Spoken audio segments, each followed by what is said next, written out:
இந்த குடவள்ளர்கள் ரொம்ப கிளேவரா இருப்பார்கள். பிறப்புலயே கொழுப்பு ரொம்ப ஜாஸ்தியா இருக்குது அப்படின்னு தான் நினைக்கிறேன் கிருஷ்ணனுக்கு.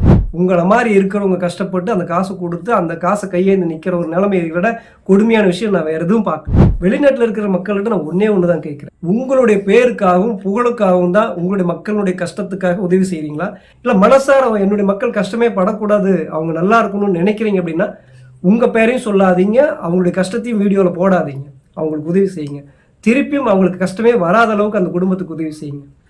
அது மட்டும் செய்யுங்க. தயவு செஞ்சு அந்த வீடியோவை அவங்களுடைய கஷ்டத்தை எடுத்து பப்ளிஷ் பண்ணி உலகத்துக்கு காட்டாதீங்க. இதை விட கொடுமையான செயல் உலகத்தில் வேறு எதுவுமே கிடையாது. அதாவது வெளிநாட்டில் இருக்கிற இலங்கை தமிழர்கள் கிருஷ்ணன்கிட்ட கையை கொடுத்து உங்களுடைய மக்களை அவன் முன்னாடி கையாந்து வைக்கிறீங்க பார்த்தீங்களா, இதை விட பாவமான விஷயம் வேறு எதுவுமே கிடையாது. இப்போ இந்த கிருஷ்ணனுடைய இப்போ இந்த பிரச்சனையாச்சு பார்த்தீங்களா, இப்போ அந்த குடும்பம் பதறது இல்லையா, அவங்க அம்மாவனுடைய முகத்தை காட்டி வீடியோ பண்ணுவாங்களா, பண்ணியிருக்காங்களா, யோசிச்சு பாருங்க. அதாவது ஒருத்தருக்கு கஷ்டம் இருக்குதுன்னு வச்சுக்கோங்க ஒரு குடும்பத்துக்கு, அது வெளியே அந்த ஊர் மக்களுக்கு தெரியறதே மிகப்பெரிய அவமானமாக இருக்கும். இதை வெளியே சொல்லி கெஞ்சி கேட்டு ஒருத்தரோட கையேந்திர நிலைமை அப்படிங்கிறது ரொம்ப கஷ்டமான விஷயம். அந்த வீட்டுக்குள்ளே போய் இவன் பண்ணுற கூத்து, கொழுப்பு இருக்கும் பார்த்தீங்களா, பிறப்புலேயே கொழுப்பு ரொம்ப ஜாஸ்தியாக இருக்குது அப்படின்னு தான் நினைக்கிறேன் கிருஷ்ணனுக்கு. ஒரு தடவை வீடியோ எடுத்து போட்டு போயிடுவாங்க, வாழ்க்கை ஃபுல்லாக அவங்களுக்கு அது கஷ்டம். அந்த வீடியோக்குள்ளே இருக்கிறவங்களுக்கு எங்கள் கிருஷ்ணர் தலைவருக்கு, எங்கள் தெய்வத்துக்கு, எங்கள் கிருஷ்ணர் கடவுளுக்கு சப்போர்ட் பண்ணுங்க அப்படின்னு எல்லாம் நிறைய கமெண்ட் பார்க்க முடியுது. கிருஷ்ணனுக்கு எப்படிங்க சப்போர்ட் பண்ண முடியும்? சிந்திச்சு பாருங்க. உண்மையாகவே நல்ல மனசு இருக்கிறவங்க, கருணை அன்பு இருக்கிறவங்க கண்டிப்பாக கிருஷ்ணனை பார்த்தா எரிச்சல் தான் வரும், கோபம் தான் வரும். எங்கள் தமிழ்நாட்டில் ஒரு யூடியூபர் கிருஷ்ணனுக்கு சப்போர்ட் பண்ணிட்டு இருந்தார். அந்த பையன் கிருஷ்ணன் தானே எனக்கு தெரியாது. என்ன சொன்னாப்லன்னு பார்த்தீங்கன்னா, அந்த மாதிரி சோலோ கிரியேட்டர் ஒருத்தனைய கார்பரேட்டர் கிரியேட்டர் யூடியூபர் எல்லாம் சேர்ந்து பழி போட்டு இந்த மாதிரி இது பண்ணுறாங்க அப்படின்னு சொன்னாங்க. ஆனால் என்னடா அது, கார்பரேட் யூடியூபர்லாம் சேர்ந்து சுயமாக ஒரு யூடியூபர் முன்னேறி வர்றான்னா அவனை போய் இந்த மாதிரிலாம் பண்ணி போய் கேஸ் போட்டு அதை இதையும் பண்ணிட்டு இருக்காங்க அப்படின்னு எங்கள் தமிழ்நாட்டில் ஒருத்தர் சப்போர்ட் பண்ணிட்டு இருக்கிறப்ப நானும் போய் சப்போர்ட் பண்ணலாங்க தாங்க அந்த வீடியோ பார்த்தேன். நானும் சோலோவாக சுயமாக வந்துட்டு இருக்கிறத, நான் கார்பரேட்லாம் கிடையாது. ஆனால் அந்த வீடியோ பார்த்ததுக்கப்புறம் இந்த உலகத்துலேயும் சரி ஊர்லேயும் சரி யார் கிருஷ்ணனுக்கு சப்போர்ட் பண்ணாலும் நான் சப்போர்ட் பண்ண மாட்டேன். ஏன்னா மனசாட்சின்னு ஒன்று இருக்குது. பெண்களை மதிக்க தெரியாதவன் கண்டிப்பாக நல்ல மனசு இருக்கிறவனா இருக்க மாட்டான். அவ்வளோ கேவலமாக அந்த 17 வயசு 16 வயசு பொண்ணை பேசுகிறான். அந்த வீட்டில் அந்த வீட்டுக்காரர் இல்லை.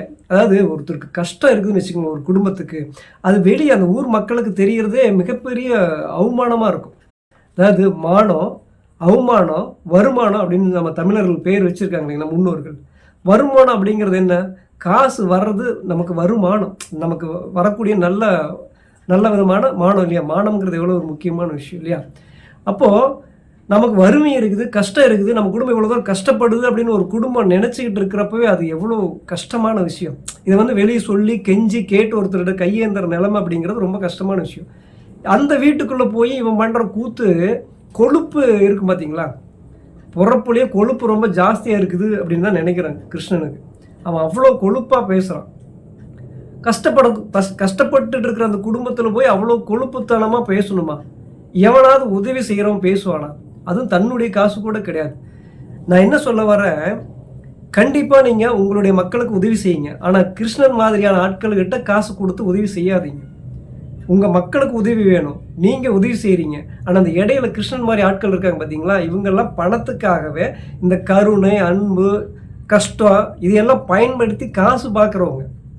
ஏன்னா அப்படி அந்த கொஞ்சம் கூட அதை ஒரு பிஸ்னஸாக நினச்சி அதை காசாக நினச்சி பண்ணுறவங்களால தான் கொஞ்சம் கூட ஈவு இறக்கமே இல்லாமல் பேச முடியும். ஒருத்தர் இது என்னடா, நான் யூடியூப்பில் கிருஷ்ணனோட யூடியூப் மட்டும் நான் பார்க்கலைங்க, லைவ் வீடியோ ஒன்று பார்த்தேன். அதில் ஒரு அம்மா அந்த லைவ் அங்கே டிக்டாக் ஏதோ லைவ், அதில் கிருஷ்ணனை தான் படுத்துக்கிட்டு பேசுகிறேன். அதுவே கடுப்பாக இருக்குது. சத்தியம் கேட்குறப்ப ஒரு யூடியூப்பில் போய் சத்தியமாக இந்த வீடு உங்களுதான்னு கேட்குறப்ப எனக்கு கஷ்டமாக இருக்குதுங்க. நீங்களாம் என்ன நினச்சிங்கனாலும் சரி. எங்கள் தமிழ்நாட்டிலே பார்த்தீங்க அப்படின்னா சில பேர்லாம் ஹெல்ப் பண்ணுற மாதிரி வீடியோ போடுவாங்க. ஹெல்மெட்டில் கேமரா மாட்டிக்கிட்டு அவங்க முகத்தவே காட்ட மாட்டாங்க. ஆனால் ஹெல்ப் பண்ணுற மாதிரி அவங்களெல்லாம் கஷ்டப்படுறது எல்லாம் காட்டிட்டு போயிடுவாங்க. ஒரு தடவை வீடியோ எடுத்து போட்டு போயிடுவாங்க. வாழ்க்கை ஃபுல்லாக அவங்களுக்கு அது கஷ்டம், அந்த வீடியோக்குள்ளே இருக்கிறவங்களுக்கு. இப்போ இந்த கிருஷ்ணனுடைய இப்போ இந்த பிரச்சனையாச்சு பார்த்தீங்களா, இப்போ அந்த குடும்பம் பதறது இல்லையா, அவங்க அம்மாவனுடைய முகத்தை காட்டி வீடியோ பண்ணுவாங்களா, பண்ணியிருக்காங்களா, யோசிச்சு பாருங்க. ஒரு குடும்பத்தில் இருக்கிற ஒரு பொண்ணுனுடைய முகத்தை காட்டுறதுக்கு அவங்க அம்மா கிருஷ்ணனுடைய அம்மாவே தன்னுடைய முகத்தை காட்டுறதுக்கு அவ்வளோ தூரம் அவங்க தயாராக இல்லை. இவ்வளோ ஆபத்துலையும் இவ்வளோ கஷ்டத்துலையுமே அப்படிங்கிறப்போ ஒரு குடும்பத்தினுடைய கஷ்டத்தை எடுத்து வீடியோ போட்டு அதை காசாக்கி அதை பப்ளிசிட்டி பண்ணி அதில் வருமானம் சம்பாதிக்கிறதுங்கிறது ஒரு கேவலமான விஷயமா இல்லையா? இவ்வளோதான் இருக்கட்டும். ஒரு குடும்பத்தில் வந்து நீ அந்த வீடியோ எடுத்து போடுற அப்படின்னா அந்த குடும்பம் எந்த காலத்துலையும் கஷ்டமே படக்கூடாது. அப்படி ஒரு உதவி நீ செய்கிற அப்படின்னா நீ வீடியோ எடுத்து போடு. நீ கொடுக்குறது ஒரு 50,000 60,000 ஒரு சைக்கிள் வாங்கலாம், ஒரு வேளை சாப்பாட்டுக்கு வாங்கலாம், அவ்வளோதான். அது வாழ்நாள் ஃபுல்லாக அவங்க கஷ்டம் தீர்ந்துருமானா கிடையாது. வாழ்நாள் ஃபுல்லாக கஷ்டம் தீர்ற மாதிரி இருந்ததுன்னா வீடியோ எடுத்து போடலாமா தவிர சும்மா ஒரு கொஞ்சமாக ஒரு சின்ன உதவி செஞ்சுட்டு போகிறதுக்கெல்லாம் வீடியோ எடுத்து போடுறதுங்கிறது திருப்பி அவங்கள அவமானப்படுத்துறது தான். அதான் ஒரு கஷ்டத்தில் கையேந்து நிற்கிறதே மிகப்பெரிய கஷ்டம். அதில் இந்த மாதிரி கிருஷ்ணன் மாதிரி ஆட்கள்கிட்ட போய் கையேந்து நிற்கிறது அதை விட ரொம்ப கஷ்டம். அதாவது வெளிநாட்டில் இருக்கிற இலங்கை தமிழர்கள் வந்து கிருஷ்ணன்கிட்ட கையை கொடுத்து உங்களுடைய மக்களை வந்து அவன் முன்னாடி கையேந்த வைக்கிறீங்க பார்த்தீங்களா? இதை விட பாவமான விஷயம் வேறு எதுவுமே கிடையாது. நல்லவங்ககிட்ட கொடுங்க, இல்லைன்னா நீங்களே கொடுங்க. ஒரு கமெண்ட் கூட நான் பார்த்தேன், நானும் வெளிநாட்டில் தான் இருக்கிறேன் அப்படின்னு சொல்லி ஒருத்தர் போட்டிருந்தாங்க. என்னுடைய அம்மாவுக்கு, இலங்கையில் இருக்கிற என்னுடைய அம்மாவுக்கு அனுப்பிச்சு அவங்க நேரடியாக போய் மற்றவங்களுக்கு உதவி செஞ்சுட்டு இருக்கேன்னு சொல்லி கமெண்ட் போட்டாங்க. அது கரெக்ட். அதாவது உங்களுக்குள்ள ஒரு கருவியாக ஒருத்தனை வச்சுக்கிறீங்க இல்லையா, அது கிருஷ்ணன் மாதிரி ஆட்களை வைக்காதீங்க. ஒரு மோசமான எக்ஸாம்பிள் தான் கிருஷ்ணன். ஏன் நான் சொல்ல வரேன், அந்த லைவ் வீடியோ அப்பெல்லாம் நான் பேசினேன் இல்லைங்களா, அதை நான் சொல்ல வரேன். அதில் ஒரு பொண்ணு அது படுத்துக்கிட்டே பேசின அந்த லைவில் அதெல்லாம் பார்க்குறப்ப தான் ஆரம்பத்தில் வந்து உண்மையாகவே நான் சப்போர்ட் பண்ணி தாங்க போடணும்னு நினச்சேன். அவன் பேர் கிருஷ்ணன் கூட எனக்கு தெரியாது.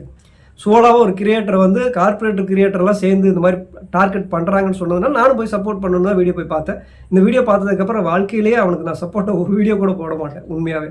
ஏன்னா மனசாட்சி விரோதமாக நம்ம எந்த வீடியோவும் பண்ணக்கூடாது. அப்போ அந்த பையன் படுத்துக்கிட்டே வந்து பேசுறது எனக்கு அது கடுப்பாக இருந்துச்சு. சரி அது கூட விட்டுருங்க. அப்போ அதில் வந்து ஒரு நிறைய ஜென்ஸ் எல்லாமே பேசிகிட்டு இருக்காங்க கிருஷ்ணன்கிட்ட லைவில். அதில் ஒரு அம்மா மட்டும் வந்து பேசுகிறாங்க, கிருஷ்ணன் இந்த மாதிரி என்னை வந்து நீ இப்படி சொன்னே இல்லையா, ஆண்கள் மத்தியில் நீ எப்படி வரலாம் அப்படின்னு சொல்கிறையே, இது நியாயமா, ஏன் அப்படி சொல்கிற அப்படின்னு கேட்குறாங்க. அக்கா நீங்கள் என்ன சொன்னீங்கன்னு எனக்கு புரியல, திருப்பி சொல்லுங்கிறான். சரி நானும் நினச்சேன் சரி ஒரு வேளை புரியலையாட்டிருக்குது, திரும்ப சொல்லுங்கள் அப்படின்னு சொல்லி அவங்க திருப்பி மறுபடியும் சொல்கிறாங்க. சொன்னனே முழுசாக சொல்லி முடிக்கிறாங்க. இந்த மாதிரி நீ வந்து எப்படி ஆண்கள் மத்தியில் வந்து நீ பேசணும், ஒரு லேடிஸ் வந்து இப்படி பேசுகிறையே அப்படின்னு நீ எப்படி கேட்குறேன், ஏன் கேட்கக்கூடாதா, ஏன் லேடிஸுக்கு வந்து மதிப்பு கொடுக்கலாம் இல்லையா அப்படிங்கிற மாதிரி அவங்க பேசுகிறாங்க. அவ்வளோ தூரம் பொறுமையாக ஒரு 2 நிமிஷம் பேசி முடிச்சதுக்கப்புறம் திருப்பி அவன் என்ன சொல்கிறான் தெரியுங்களா, அக்கா நீங்கள் என்ன பேசுங்கன்னு தெரியல, நான் அதுக்குள்ளே பாத்ரூம் போயிட்டேன், மறுபடியும் பேசுங்க அப்படின்னு சொல்கிறான். எவ்வளோ எகத்தாளம் பாருங்களேன். உண்மையாகவே கொழுப்படுத்தவன் மட்டும்தான் இங்கே இப்படி பண்ண முடியும். இவனை போய் எப்படி கடவுள்னு சொல்கிறீங்க? உங்களுக்கெல்லாம் அறிவே இருக்குமா இருக்காதான்னு தெரியல எனக்கு. நிஜமாவே பாதி பேருக்கு அறிவு இல்லைன்னு தான் நினைக்கிறேன். உண்மையாகவே கிருஷ்ணனுக்கு சப்போர்ட் பண்ணுறவங்க ஏமாளி, அவ்வளோதான் நான் சொல்லுவேன். அவன் வந்து உண்மையாக வந்து உங்களை ஏமாற்றிருக்கான். அதாவது நல்லா தெளிவாக தெரிஞ்சுக்குங்க, உங்கள் மக்களுக்கு கஷ்டம் இருக்குதா, இருக்குது. அவங்களுக்கு உதவி தேவையா, தேவை. ஆனால் கிருஷ்ணன் மாதிரி ஆட்கள் இல்லைனாலும் அந்த உதவி கண்டிப்பாக கிடைச்சிருக்கும். நீங்கள் நினச்சிக்கலாம் கிருஷ்ணன் தான் வந்து போய் காசு கொடுத்தா அவன் தான் உதவி. அவங்ககிட்ட ஒரு கெட்ட குணம் பாருங்கள். வெளிநாட்டில் இருக்கிற இளைஞர் தமிழர்கள் வந்து காசு கொடுத்து இந்த மாதிரி என்னுடைய மக்களுக்கு கொடுன்னு சொல்கிறது, காசு அவங்க கொடுக்குறாங்க. இவன் போய் ஒரு மீடியேட்டராக ஒரு கருவியாக இருந்து கொடுக்குறான்.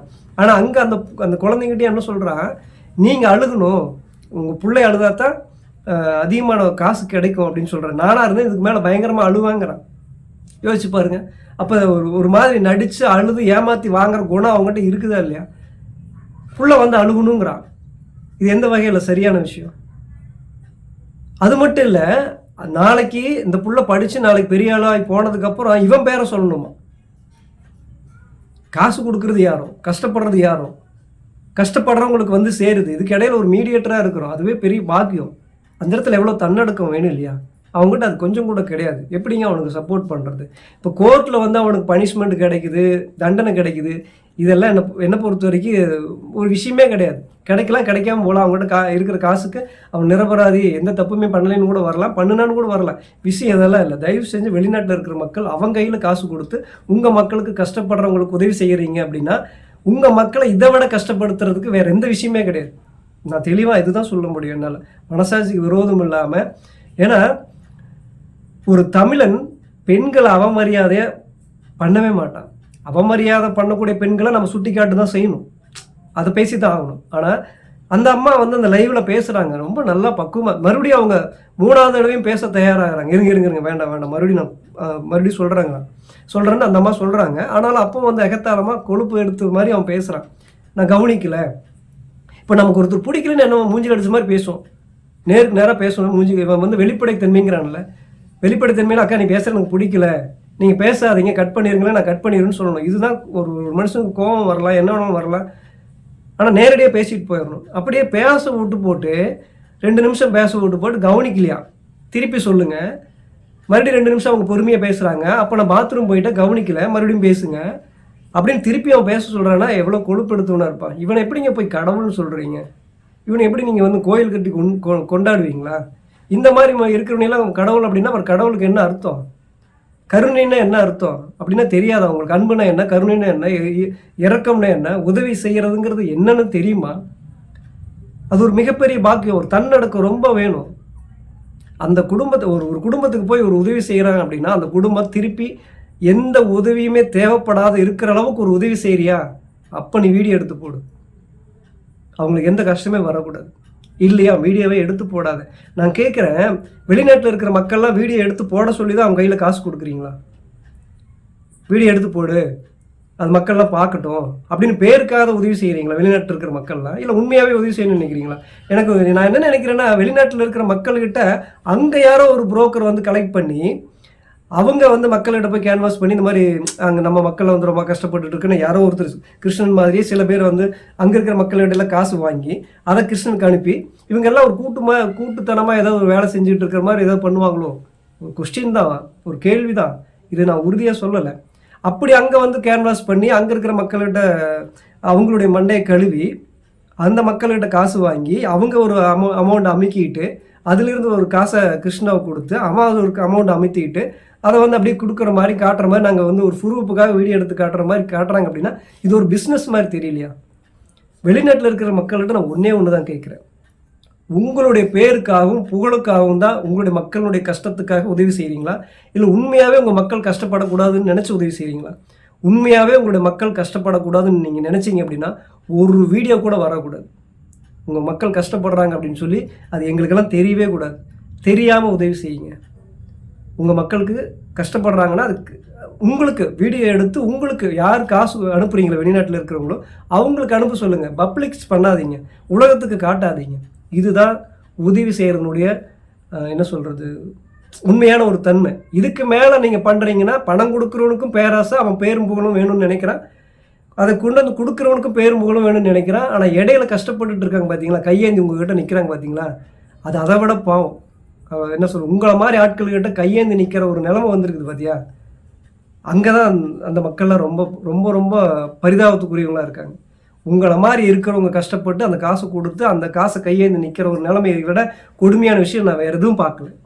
இல்லை மனசார என்னுடைய மக்கள் கஷ்டமே படக்கூடாது, அவங்க நல்லா இருக்கணும்னு நினைக்கிறீங்க அப்படின்னா உங்கள் பேரையும் சொல்லாதீங்க, அவங்களுடைய கஷ்டத்தையும் வீடியோவில் போடாதீங்க.